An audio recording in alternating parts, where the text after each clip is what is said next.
সরকার মূলত ব্যর্থতার দিকে হাঁটছে। স্বরাষ্ট্র সংস্কার করা উচিত। প্রাকৃতিকগতভাবে লাগানো হয়নি বা লাগেনি, এটা আমি মনে করি বাংলাদেশকে নিয়ে যারা ষড়যন্ত্র করছে তার অংশবিশেষ। এখন এখানে নিশ্চয়ই সিসি ক্যামেরা আছে, এখানে নিশ্চয়ই একটা টিম রয়েছে যারা এটাকে নিরাপত্তা দিচ্ছে এবং রাষ্ট্রের সর্বোচ্চ এখানে নজরদারিতে থাকে, কারণ এটি বাংলাদেশের সচিবালয়তে বাংলাদেশের ফুসফুস বলা হয়। তো সেই জায়গায় এরকম একটি ঘটনা ঘটে গেল যেটি স্বাধীনতার 50 বছরে এই ধরনের ঘটনা ঘটেনি। তো সেই জায়গা থেকে আমি মনে করি এটা অবশ্যই ষড়যন্ত্রের অংশবিশেষ।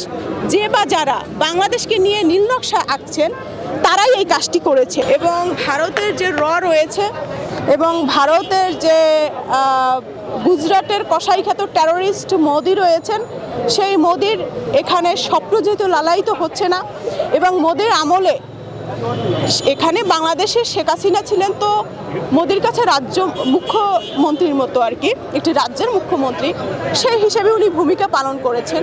তো সেই সময় দেশবিরোধী যত চুক্তি ছিল, যত দেশের নিয়ে যত ষড়যন্ত্র ছিল, অ্যাকচুয়ালি সেই ডকুমেন্টসগুলো তারা লোপাট করেছে এবং আগুন নামে একটি খেলা খেলেছে এবং সেই বিষয়টি আপনাদের কাছে আমাদের কাছে প্রমাণ করতে চাচ্ছে যে আগুনের মধ্য দিয়ে সেই বিষয়গুলো ধ্বংস হয়ে গেছে। শুধু একটা আগুন কেন নিয়ে আপনার প্রশ্ন করছেন, আমার কাছে এটা খুব লাগে যে অন্তর্বর্তী সরকার 5ই আগস্টের পর আপনি as a journalist, YouTuber, whatever আপনি যাই হন না কেন, আপনি তো একজন গণমাধ্যমে আছেন, আপনার আশার আলোর যে আকাঙ্ক্ষা ছিল সেটার কি পরিলক্ষিত হয়েছে? আপনারা কি দেখছেন সেই পরিবর্তন কি এসেছে?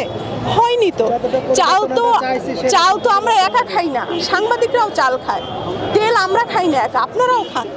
চাল, ডাল, তেল, তারপর নিত্য যে দ্রব্যমূল্য রয়েছে তার ঊর্ধ্বগতি, সেখান থেকে শুরু করে সাধারণ মানুষের জীবনের নিরাপত্তা, সেটা থেকে শুরু করে সকল সেক্টরে এভরিওয়ান, প্রতিটা মানুষের মুখে আমি একটা কথাই শুনছি যে এই সরকার মূলত ব্যর্থতার দিকে হাঁটছে। হুট করে আমি কেন ওনাকে পদত্যাগ করতে বলবো?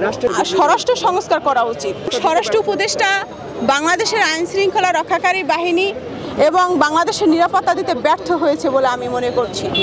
প্রধান উপদেষ্টার দৃষ্টি আকর্ষণ করে বলতে চাই যে সকল রাজনৈতিক দলের ঐক্যমতে আপনারা একটি অন্তর্বর্তী সরকার করেন এবং সেখানে আপনারা সংস্কার নিয়ে আসেন এবং উপদেষ্টাদের মধ্যে সংস্কার চাচ্ছি।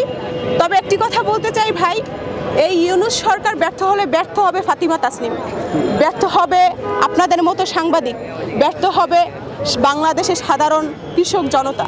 অতএব ইউনূস সরকার মানেই আমরা, অতএব তাকে আমরা কখনোই পদত্যাগ করতে বলি না। আমরা বলি অনতি বিলম্বে একটি রোডম্যাপ তারা প্রকাশ করুক এবং সেই জায়গা থেকে একটি ভোটের মাধ্যমে নির্বাচিত সরকারের হাতে তারা ক্ষমতা দিয়ে তারা সসম্মানে বিদায় নিক।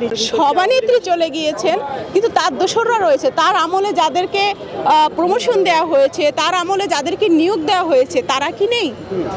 তারা তো সদর্পণে হেঁটে বেড়াচ্ছে, আপনাদের চোখের সামনে তারা চলে যাচ্ছে হেঁটে।